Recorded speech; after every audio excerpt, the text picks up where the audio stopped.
ለዘላለማዊነት መጠንቀቅ።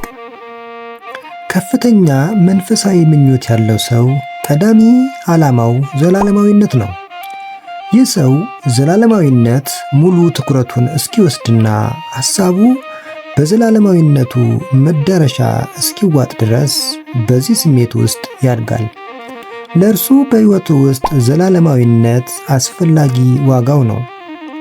ከዘላለማዊ ሕይወቱ ጋር የሚቃረን ማንኛውም አይነት ዓላማና ተግባር ያለምንም ጥያቄ ሙሉ ለሙሉ ይሰረዛል። ስለሆነም እርሱ የአሁኑን ዓለም ሕይወት የሚቆጥረው ለዘላለማዊው ሕይወቱ የሚያዘጋጅ አድርጎ ነው።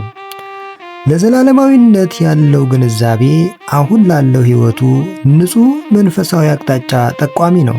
ከዚህ በተጨማሪ እግዚአብሔርን ፍቅሩንና ትእዛዙን በጽናት እንዲጠብቅ ይረዳዋል። ዘላለማዊ ሥልጣንንና ደስታን አስፈላጊ ዋጋቸው አድርገው ዓለማዊ ሥልጣንንና ደስታን አስፈላጊ ዋጋቸው አድርገው በወሰዱ ሰዎች ዘንድ እንዲህ ያለው አመለካከት የለም። እነዚህ ሰዎች ዓለማዊነት ጠምዶ በመያዝና ሐሳቦቻቸውን በማዛባት ስለ ዘላለማዊ ሕይወታቸው እንዲረሱ ያደርጋቸዋል። በመንፈሳዊ መንገዳችን ላይ ከፊት ለፊት እናስቀምጠው ዘንድ መድኃኒታችን ኢየሱስ ክርስቶስ የሰጠንን አንድ መንፈሳዊ መመሪያ አለ። ቃሉ እንዲህ ነው የሚለው፣ ሰው ዓለሙን ሁሉ ቢያተርፍ ነፍሱንም ቢያጎድል ምን ይጠቅመዋል? ወይስ ስለ ነፍሱ ቤዛ ምን ይሰጣል?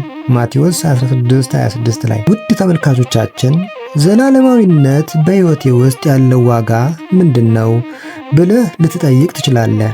ዘላለማዊነት ዘወትር ከምትጠነቀቅላቸውና ከምታስብላቸው አብይ ዋጋዎች መካከል አንዱ ነውን? ወይስ በአንተ የተለያዩና የብዙ ጉዳዮች ሕሊና ስለተወጠረ ጌታ ለማርታ የተናገረውን ቃላት በመርታት ስለ ዘላለማዊነት ጭራሹን አታስብም? ማርታ ማርታ በብዙ ነገር ትጨነቂያለሽ፣ ትታወቂያለሽ፣ የሚያስፈልገው ግን ጥቂት ወይም አንድ ነገር ነው። ሉቃስ ምዕራፍ 11 ከቁጥር 41 እስከ 42።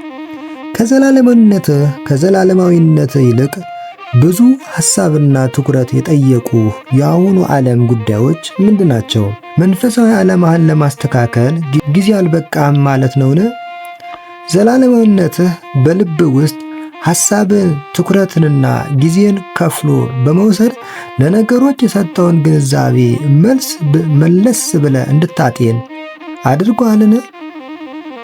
ስለ ዘላለማዊነት ስንናገር የምንናገረው ስለ ራስህና ስለ ሌሎች ሰዎች ሕይወት ነው። በሌላ አነጋገር የምንገልጸው የእግዚአብሔር መንግሥት ጥቅም በአንተና በሰዎች ሁሉ ውስጥ ስላለው ግምት ነው። የምንናገረው አንተንና አንተ የምታውቃቸው ሰዎች ወደዚህ መንግሥት ለመግባት ስላላቸው ንቃትና የብቃት ደረጃ ነው። ስለዚህ እዚህ ላይ መንፈሳዊ ቅንዓትና አገልግሎትህ ለመንፈሳዊ መንገድህ አይነተኛ ጠባይ ከመስጠቱም በላይ ሕይወትን ከሚመራው ዋጋ አንዱ ይሆናል። እዚህ ላይ መንፈሳዊ ቅንዓትህንና አገልግሎትህ ለመንፈሳዊ መንገድህ አይነተኛ ጠባይ ከመስጠቱም በላይ ሕይወትን ከሚመራው ዋጋ አንዱ ይሆናል። የዘላለም ሕይወት ዋጋ በሐሳብህና በልብህ ውስጥ ከፍ እያለ በሄደ ቁጥር የዚህ ዓለም ዋጋ በእይታ ውስጥ እያነሰ ይመጣል። ስለሆነም ከመንፈሳዊ ሕይወት ጠባያት መካከል ማንኛውንም የአሁኑን ዓለም ጉዳዮች ለማወደስ አንዱ ነው። ይህንን በማስመልከት የተነገረውን የሐዋርያውን ቃል ሁልጊዜ በፊትህ አኑር። ዓለምን ወይም በዓለም ያሉትን አትውደዱ።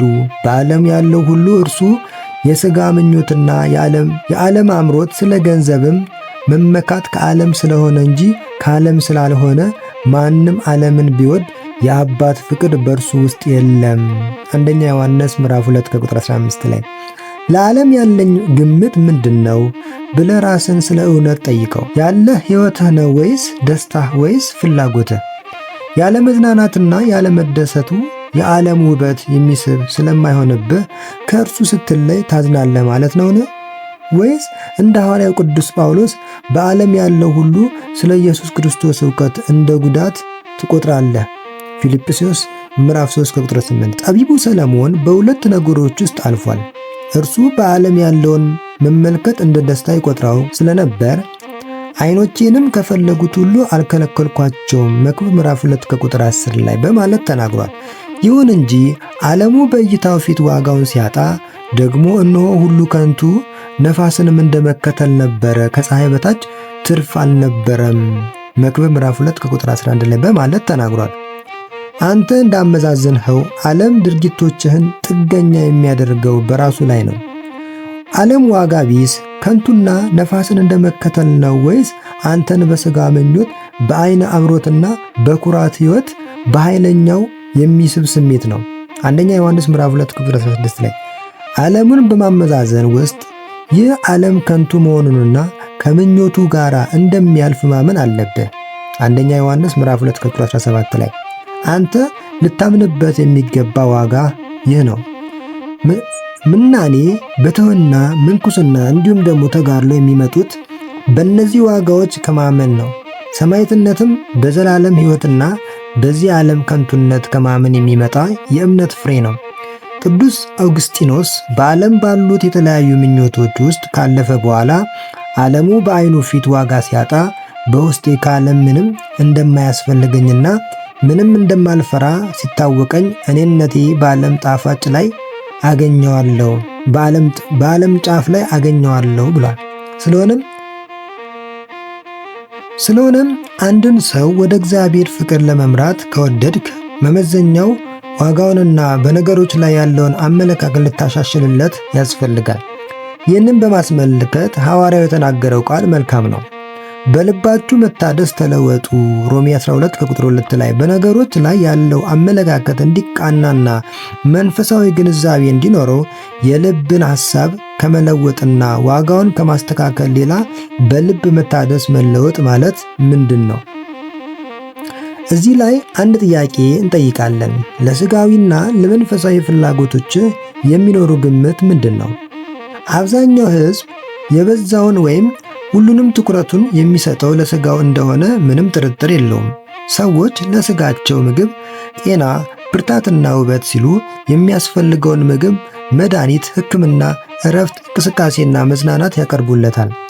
ይህንም በመሰለ መልኩ ለልጆቻቸውና ለዘመዶቻቸው ጥንቃቄ ይወስዳሉ። ይሁን እንጂ ለነፍስ ፍላጎት ምንም አይነት ሐሳብ ስላልታሰበ ወይም ጭራሹኑ ነፍስ ስለተረሳች እንደ ሥጋ ተመሳሳይ ትኩረት አይሰጣትም። የሚበቃትን መንፈሳዊ ምግብ አታገኝም። የሚያስፈልጋትን ማጠናከሪያ አትወስድም። እንደ ንባብና ተመስጦ፣ መዝሙር ማቅረብና መንፈሳዊ ጉባኤ ላይ መሳተፍ አትችልም። ጸሎትና የምናኔ ልምምድ ማድረግን ተግባራዊ አታደርግም። የሰዎች መንፈስ የምትደክመው ከዚህ የተነሳ ነው። ለመንፈሳችን የምንሰጠው መመዘኛ ለሕይወታችን ያለንን አመለካከት ይወስናል። ይህንን ለመንፈሳችን ዋጋና መንገድ ጥያቄ እንድንወስድ ከማድረጉም በላይ በመንፈሳዊ እድገታችን ላይ ለውጥ እንድናመጣ ያግዘናል። ከዚህ በተጨማሪ በመንፈሳዊ መንገዳችን ላይ ያለ ማቋረጥ እንድንጓዝ ይገፋፋናል።